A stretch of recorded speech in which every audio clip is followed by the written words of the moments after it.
Hello and welcome to episode 53 of the Youth Intake Challenge. It's the end of season review. We'll negotiate the transfer window and we'll have the opening game of season 18. See how we can get on, see if we can make a real push for a position in the Premier League next season. Let's see what we can do. See you soon.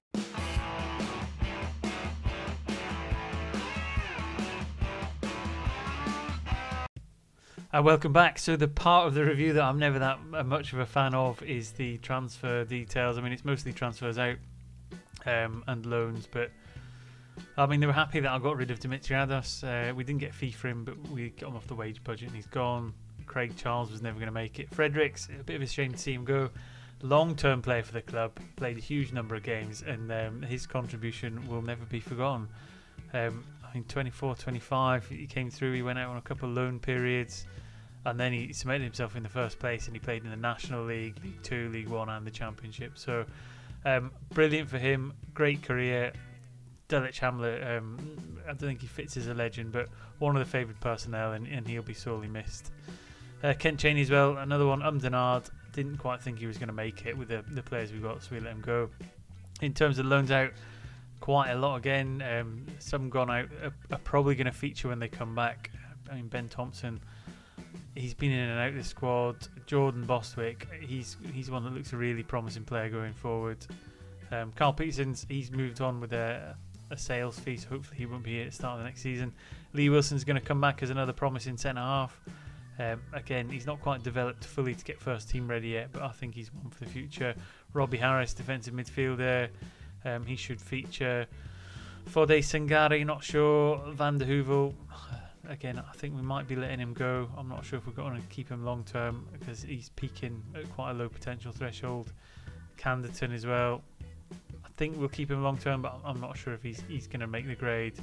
And again, the other one's in there. Onyango, he's probably going to feature a lot more heavily this next season coming. Can play on both fullback positions as we move forward. And yeah, that's the players we let go, and we'll see what happens as we reintegrate into the next season. Certainly before the opener of season 18, we'll know how many have made into that. In terms of the Championship, we've got an A- rating at top half finish, so we finished 12th, 58 points. Didn't quite make 60 like we wanted to. Again, it's another target to aim for. We'll go for above 60, try and push towards 70 in the next season. That should get us in and around the bottom edge of the playoffs. If we can have a good season, we might be able to squeak in there. Again, fairly consistent in the sense that we didn't have any huge win runs. We didn't have any huge losing runs. 4 games was most there. And we didn't have huge drawing runs. It was just very sporadic. And we got the points we needed to stay in the division for another season. Largely helped by some administrations going in for a number of clubs. But again, I think we will be much better standing moving into the next season. FA Cup wise, really good result against Milton Keynes Dons. Beat Brentford, who were in the Premier League, but ultimately got dumped out by Millwall in a game where we didn't really compete. I really felt we could have got that game, but we went to goal down within the first 3 minutes, I think, and it just drifted away from us. Again, top goal scorer in the competition was Jerry Mandanda, but again, we're never really going to win that competition, I don't think, till we maybe get into the Premier League, but it's good to generate some funds. Carabao Cup, again, beat MK Dons again, beat West Ham on penalties, and then Middlesbrough dumped us out. But again, not a terrible cup run. B- and a C+ for them, A- for the league, and that's the most important one at our current phase, trying to get back into the promised lands of the Premier League. Moments to remember then, biggest win, 5-1 against Sunderland. I think that came as one of our first wins of the season, which was really good. Carabao Cup match to remember, no surprise, it's the penalty victory over West Ham. And goal this season was scored against Sheffield Wednesday by Lynch. What's it described as? A daisy cutter from 26 metres, so real low drive, probably into one of the corners. But yeah, again, really good. Finance-wise, everything green for once. Normally we have a couple of reds in there, but reputation's not particularly changed. You don't really find that out till slightly later anyway, so we might have eked up a few places. Sponsorship deal, we've got a 3-year deal worth 331k, which is good. Annual revenue's gone up, broadcast revenue's gone up, corporate and hospitality, prize money, and matchday commercial and retail. So really good, actually. I think that's hopefully going to start sorting out some of the finances moving forward. Starting lineup wise, this looks fairly accurate. Brathwaite and Coleman as the fullbacks. Brathwaite we're going to let move on in the summer. Clifford and McAvoy at the centre half positions. got some good depth in there. Ibrahim made the goalkeeper slot his own. Mandan, the Sergeant Spence in the centre. Oza on the left, Taylor on the right, Roldan kind of usurping Dunk towards the end of the season. He might well make that his own if we don't review the tactics, which we'll discuss, and possibly go 2 up front. Taylor on the right, I think he might well get phased out soon. I think he's hit his potential threshold, and Silverio might well have a bit more in the tank to overtake him, but again, we'll see as we go through the window. Accolades wide, Paul Sodge, no surprise, young player and player of the season. Top goal scorer Tony Dunk with 11. Oza with most assists. He's becoming quite a phenomenal player. Highest average rating Sodge, which probably contributed to his awards. And then in terms of the record breakers, our highest appearance player is Dean Spence with 566. He's gone past Atienza. Tony Dunk, most goals by a player, is 117 for the mighty Dulwich Hamlet. So it's going to take some catching up if anyone's going to get in for that. History in the making and manager timeline. Again, not much in there. Big upset in that we beat Brentford. Club favourite Fredericks gone, which kind of discussed. That huge comeback we had against Bolton, where we were 2-0 down coming into the 91st minute and we won 3-2. 4 high potential players coming through the intake. A nomination for the Next Gen Award in Paul Sodge. I've got a right to be pleased how good he's going to be. He didn't get the award, but he was nominated, so that's, again, really good. And over the career, so we've got 2 trophies and 4 major awards, so that is the update. What I'll do is I'll click us through. I'll hopefully get us through the summer transfer window. There's not really much to note in terms of what we want to do. I would say the main thing is to keep Paul Sodge. Now, he's rated at 15.5 to 19 million. His contract's not due for 2 years. I've tried to renew it, but he wants an 8 million release clause, so I can't commit to that. We're going to have to wait, let it go a little bit and see if we can renegotiate without the clause, or for a much higher clause, or we take the risk and we wait a year. And then the other option is to cash in on him, sell him. But I just think he's an absolutely phenomenal player. He's got so much more in the tank to give. Potentially Premier League division standard. One of 2 players we've got in the squad with that caveat now. We really need to keep hold of him. But outside of that, we just got to get through the window, see who goes, thin the squad down a little bit, and set ourselves up for success for next season and see what we're rated as. So bear with me, I'll click through. I'll hopefully avoid any major sales. Let's have a quick look at the finances before we do. 3 million in the black, projections probably looking horrific, but nowhere near as bad as it used to be. It's getting better. But I'll come back at the opening game of the season. We'll go through a bit of a squad review, see what the 25-man kind of squad's looking like, and then we'll have the season opener, so it should be a good one. Stick around. While it's cropped up, we will go through goal of the season, so it's in here. We'll have a quick look at what they were looking like. I mean, it's just to take a minute to load, but because we've won it, we might as well have a little peek. So first one coming up from, I think, is a Leeds player. Ball over the top to Hilton. I mean, yeah, all right, not a great finish. I'd loved it if it was a lob. I think it would have been a much better finish. Not to take anything away from him, because it's a good first touch finish past the keeper. We'll look at the next one, the runner-up. Looks like a Sheffield Wednesday goal, so out from the wing, working the ball to the edge of the box. Looks like Bouton's going to strike it, and it goes. Great finish into the far corner. I think it could have only been a little bit better if he'd have put it in off the post, etc. And then we'll have a look at Dulwich Hamlets against Sheffield Wednesday. So let's have a look on how he did it. So Tahiri to Lynch at the edge of the box. 1-2 with a roll down. 3-4 with a roll down, is it? And then a lovely right-footed play shot. I'm not convinced that's goal of the season. That's what they voted as. That's what he's got. Worked well. And it's always nice to win some sort of award come the end of the season. So I'll carry on clicking through. I promise I'll be back at the end of the season for the squad review and the opening game of the season. And the first bit of good news really coming through the pre-season stuff is we've got 2 players tipped to be in the young player of the season odds. So Michael Harris is tipped to be favourite from Brian, but we've got Berat Oza, still only 20 years old, had a breakthrough season last season, really good player. He's got potential to contend at the top end of that award, and surprisingly, and I didn't think he would be in there, is Derry John de Havilland. He's quite impressed last season. I mean, he came ahead of Mulligan in terms of getting more first team appearances, but he's another one who's got a real chance of of winning the award. So that's 2 players in the team of the year. So positive things moving forward. 2 players to watch for the season coming on. Other bit of news just to maybe update you on at the same time is in terms of tactics. We've changed the second tactic to go a bit more attacking with 2 up front. So we're potentially going to train to do a 4-2-4 high press counter attack. But again, we'll see how we get on with that in the first few games of the season. More reliably sticking to what we had last season as we build forward. I don't want to make too much of a change too quick, but I appreciate we need some kind of change to the tactics because we're very inconsistent as the season moves forward. So again, I'll click through, I'll get to the first game of the season, we'll do a quick squad review, and then we'll see how we get on at the start of the season.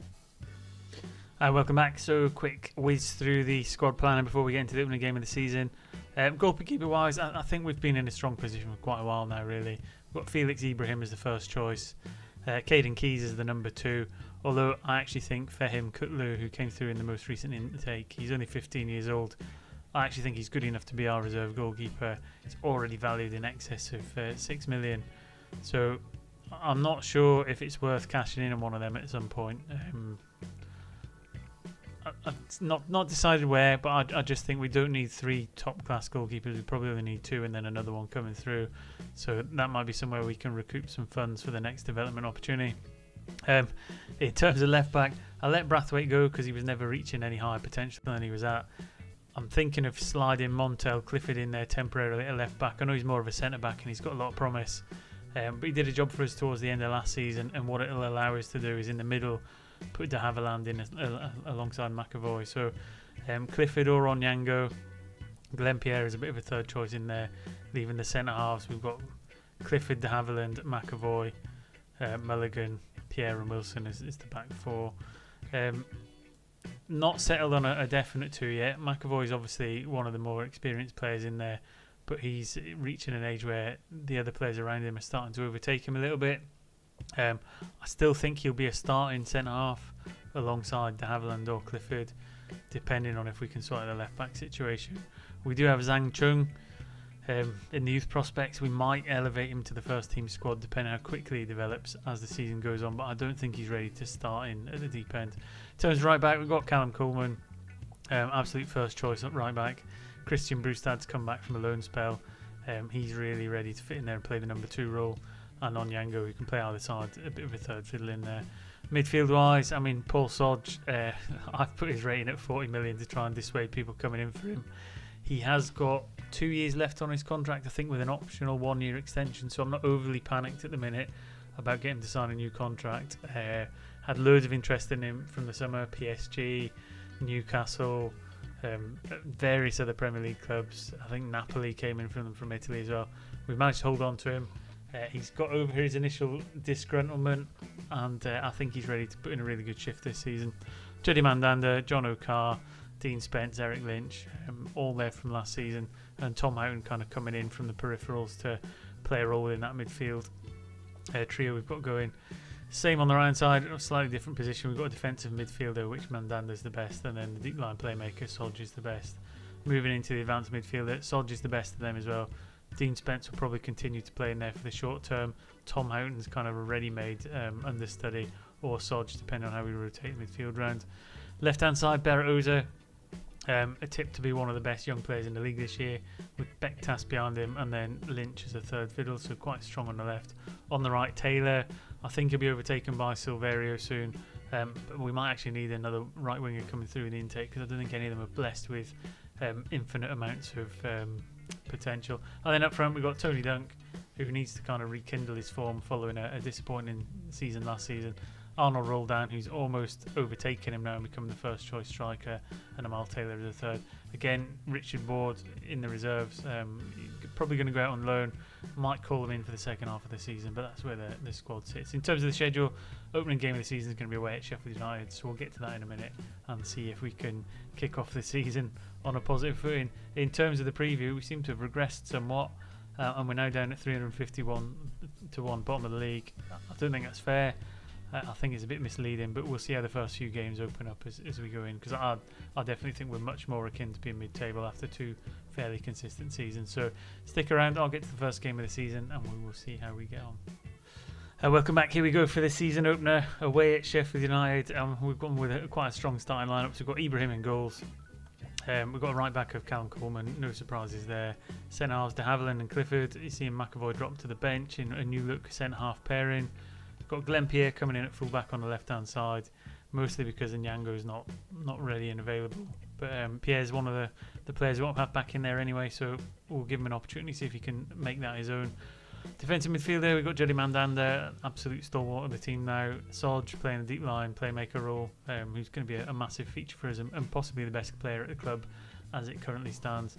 The age-old and experienced Dean Spence playing the advanced midfielder role. He's actually retired from international football player now to concentrate on his club career. So, I mean, that's good for us. He's not going to be away too much. He's a bit more consistent. However, we need to make sure he stays fit because he's quite unreliable in playing match to match. But we'll see how we go on. Berroza on the left-hand side, looking to contend for that Player of the Season award. Silverio on the right. I think he's going to kind of push Amal Taylor out of the team now. And Roldan gets the nod ahead of Dunk because he's not fully fit. And that is where we are, playing with a positive approach to see if we can get off with it to a winning start. And yeah, we'll see, really. Hopefully we can get off to a winning start, get some points on the board, and see how we're getting on. I think in previous seasons we've largely been scraping for points, but I think this might be the season we can just push towards the bottom end of the playoffs, perhaps. Are we quite there? I mean, the odds don't say it. The odds say we're miles off the pace. But I would argue that the actual players we've got, and the fact that we've got two players tipped to be in the Young Player of the Season, got Soggy, who's sought after by a huge number of Premier League and foreign clubs. Spence is usually experienced. Mandanda, who's had his suitors over the years as well. I think we're actually probably up there for a mid-table team as Roldan opens his account for the season, the young Spaniard. Looking to push Dunk out to second fiddle, and what a start to have. Silverio as well on the right hand side, coming in ahead of Amal Taylor, doing some fine work. He's drifted in and out since he initially came through, but lovely bit of running down the right hand wing, cross into the box was accurate, and Roldan gets himself up and running for the season. So a positive start for the Marty Dulwich Hamlet on the opening day of the season. Can we hold on to that, and can we keep a clean sheet? That's the next kind of question we've got to look at. Good winning the ball back from Soggy there, although we've not held on to it too long. Oza gets a hold of the ball, and we look to create something down the left hand side. Pierre into Soggy, can he find that killer pass? Out to Silverio again, into Spence, and he just can't quite hit the target, but gets in the right position at the right time. Again, Sheff United, 6 minutes in, we're managing to get a few chances here. Roldan through to Oza, doesn't quite get it in the right place. Nearly got another chance. Soggy and Mandanda combining well in midfield, but Mandanda gave it away. Getting a bit scrappy in the middle of the park there. Oof, it was with a bit of a dodgy tackle there. I don't want to see too many more of them because hopefully you can see the game out. Spence coming through, ball ricochets around a bit. I mean, this is a messy highlight. Sheff United down the other one. He's got some pace. Serdowski and Clifford is giving a penalty away. So we've been going from a really positive start right up there under the table to giving a penalty away to make it 1-1. Ibrahim can't keep it out, and what was looking like a very positive and fluid start to the game has very quickly put us on the back foot. Lovely little penalty, but probably from a winning position we've put ourselves back on a level pegging. Can we get our noses back in front? The clean sheet's gone. Coleman through to Soggy again. He's going to kind of be pivotal in that midfield role. Spence to roll down. He tries a first time shot, but it's blocked, and Sheff United will get a chance to counter. Being snuffed out. I mean, good XG start. I mean, considering they've had a penalty, they've only got a 0.79. We're already at 1.22, so we're making inroads in terms of becoming a bit more creative. Again, I think in the future I'd like to go 2 up top, but initially I think we need to start with an attacking midfield just behind to make sure we close off areas of the field and don't become too open in the central midfield battle. But that all might change if there's an injury to one of them advanced midfielders. We might need to lean in a second striker. Roldan put through 1-on-1. He can't quite finish it. I thought he was going to go on there and finish it and get his second of the game, but he couldn't quite pick the finish required.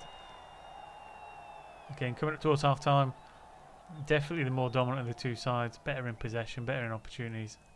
Spence is looking like he's tiring, and Houghton might have to come on. I'll probably nurse Spence to half time to get 10-15 minutes out of the second half before we make that change, because Houghton might not be able to do a full half first team. He's fairly fairly young, not too much exposure to the first team, but he will probably get into the squad at some point today, with Spence flagging somewhat. In fact, there we go, forced into the change. I tried to limp him into half time. He's not quite made it. We'll get Houghton on. Does it tell us what it is? Potential thigh injury, so it's probably a muscle strain of some sort. So it shouldn't hopefully be too bad.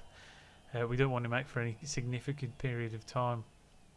Hopefully it's not a lower limb. You would have probably thought leg break or something, or fractured ankle, etc. But a thigh, it's quite hard to break the bones in there, so I think it's more of a strain of some sort. But we'll get into the second half.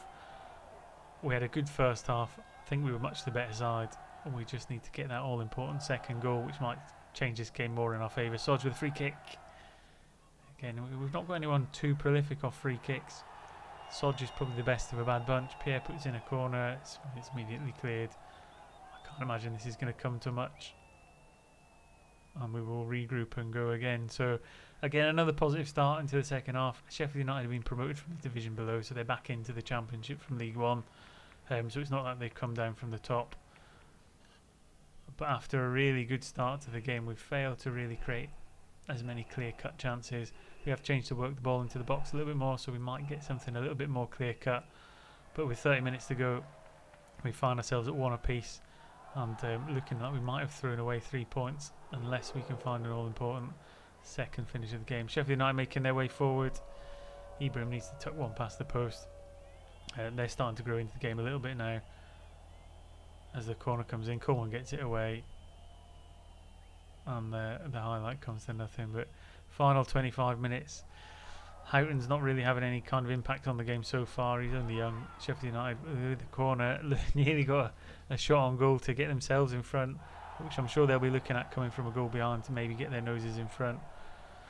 Sodge for Lynch, because he's looking a bit tired, a bit flagging from the first game of the season. Again, we still look the much better team. We're still dominating the possession, but we've gone a bit flat up front in terms of creating chances. Mandanda grips it through to Houghton. He has a shot, nearly gets a goal on the opening game of the season, but he can't quite beat the keeper. Oza will deliver a corner. I mean, there's some really good performances out there today. Silverio, Oza. I mean, giving the ball away a little bit in terms of the free kick, but ball goes forward. Initially headed back, Roldan will drive forward. Silverio down the right hand side, who created the first goal, comes back to Coleman. Just can't get a clear cut shot. It was on his left foot and he couldn't get the finish on target. As we go into the final 10 minutes, I mean, again, that pace down that right hand side, we're a little bit weak to it. We don't have a strong left back. We've cleared it initially. Oh, good block by Pierre. Can we form any kind of a counter from this, or is it going to fizzle out? Ibrahim to Haviland, Sodge, Coleman. I mean, it's quite a patient build up through Houghton, in through the lines, into Roldan. Again, just offside, couldn't quite get the finish required. But in terms of a performance and stats wise and creating chances, I think we've taken a step forward from last season. We just need a bit more of prolific finishing up front. Maybe when Dunk comes past, he'll get an opportunity. But a point on the opening day of the season away at Sheffield United isn't a terrible result. Some good performances from Pierre, Clifford and Silverio. Overall fairly solid. Ultimately giving the point away to a penalty. But yeah, a lot of positives to take from that. And it bodes well for the season that the opener went so positively. So let me know where you think we get on this season, season 18. I think we'll upset the odds in the table. Do you think we could maybe make a push for the championship playoffs? I'm putting an outside thumb up. Yeah, maybe a positive outlook on it. And also we'll try and get some more improvements to the youth intake facilities before it comes along. So once again, thanks for watching. Take care, enjoy your weekend, and everybody cross your fingers for getting a positive result. Unless you're an Aston Villa fan, obviously. Take care. Goodbye.